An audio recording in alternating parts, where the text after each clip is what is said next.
Hello guys, ഇന്ന് gang of പള്ളിമേൽ നടത്തുന്ന നോമ്പ് തുറയാണ്. അതിൽ ഞാനുണ്ട്. എല്ലാരും ഇവിടെ എത്തിക്കണേ. ബാങ്ക് കൊടുക്കാൻ നേരത്താണ് ഞാൻ ചെല്ലുന്നത്. പോണ വഴിക്ക് മഴയാണ് ചാറാൻ നിർത്തി. പിന്നെ അങ്ങനെയാണല്ലോ നമ്മൾ എവിടെ പരിപാടി അവതരിപ്പിച്ചാലും ഇതാ അവസ്ഥ. 10 രൂപ ഭരിക്കണ റാഷിന്റെ വീട്ടിലാണ് സെറ്റ് ചെയ്ത്. റാഷിന്റെ ചെറിയാന് അവന്റെ പേര് ഓർമ്മല്ല. ഇത് വലുതെറിച്ചു മേലക്ക് കയറി ചെന്നപ്പോ തന്നെ എപ്പോഴും പിടിച്ച് വെള്ളറക്കിക്കൊണ്ടിരിക്കുന്ന വെല്ലിമാനാണ്. കൊടുക്കാൻ ആകെ 5 മിനിറ്റ് ഉള്ളൂ. ലൈറ്റ് സെറ്റ് ചെയ്തോണ്ടിരിക്കണുള്ളൂ. ബൾബിന്റെ ഫുൾ ഉത്തരവാദിത്തം ഏറ്റെടുത്തവനാണ് സാബിത്.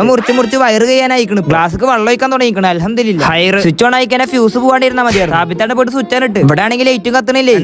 അളക്കിയപ്പോ ലൈറ്റ് ആണ് കത്തി. ഏതപ്പോ നമ്മുടെ ലൈറ്റ് ഇല്ലേ സീൻ തന്നെ ഫുള്ള് ക്രെഡിറ്റ് സാബത്തിനുള്ള. അങ്ങോട്ട് കൊടുത്തപ്പോ വട്ടത്തിലുണ്ട്. നോമായിട്ട് തുറന്നു. സമൂസനെക്കാളും ചെറിയ സമൂസ ഒക്കെ ടേസ്റ്റ് ടേസ്റ്റ് നല്ല രസമുണ്ട് സമൂസ. ഇവളുടെ ജീവിതത്തിൽ ആദ്യമായിട്ടാണ് ഇവിടെ നോമ്പ് കുറിക്കണം. എന്തൊക്കെ പറയാണ്ട് കേട്ടു നോക്കി. വീട്ടിൽ വെച്ചിട്ടാണ്.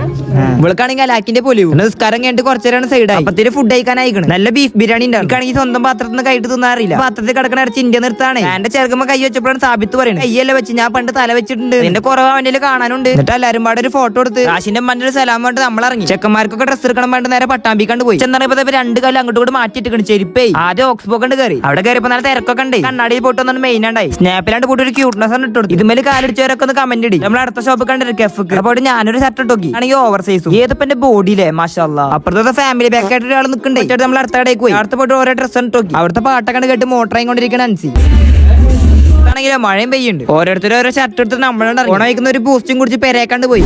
ശരി എന്നാ.